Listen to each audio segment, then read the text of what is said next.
quite a contemporary take on a classic rock show. It's a big, simple, elegantly designed show. I believe Roger Taylor and Brian May had sat around a table and sketched the queue and the idea that, you know, the giant queue and how that would come, and they took that to Stewfish, and those guys obviously brought it into what you see here today, which is the finished article.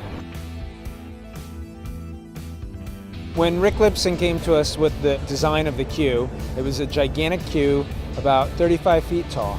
And one of the biggest challenges was figuring out how we were going to build a structure that could hold all the lighting instruments and the lasers and have some edge lighting on it that we designed to look like neon and yet still be tourable. We designed the queue in such a way that it loads onto carts in the position that it needs to be flown out. So when they roll in right off the truck, they can clip it onto their chain motors and start hauling out. With some of the pieces, this is quite a challenge to make a cart that could fit into a truck and be in the correct position.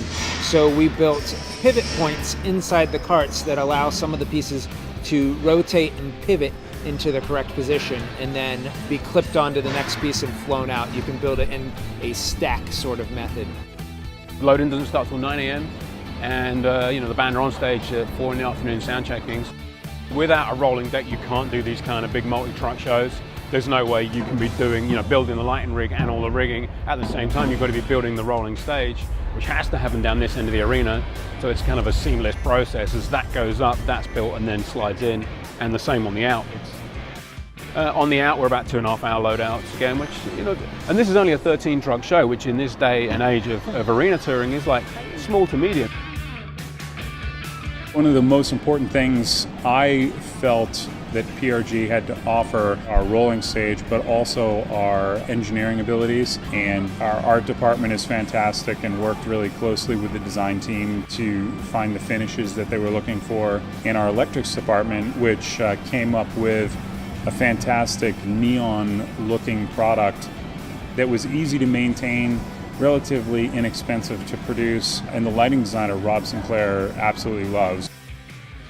One of the really fun effects that we got to build for this show was a kabuki drop with a sniffer. It drops a drop that is about the size of the stage, wraps and encompasses the stage so that the band can get on the stage. It drops the drop, and then the sniffer sucks up the entire drop in the matter of 5 seconds or so. It's a cool effect, and it's a great way, taking a slightly more modern take on a traditional show opening moment, which is a kabuki drop. Instead of dropping the kabuki, you snip it. And I know PRG built us the sniffer to our design. Yeah, I think they did a great job, and was really impressed with the work that Mark and PRG Scenic have done. So yeah, it's worked great and looks great.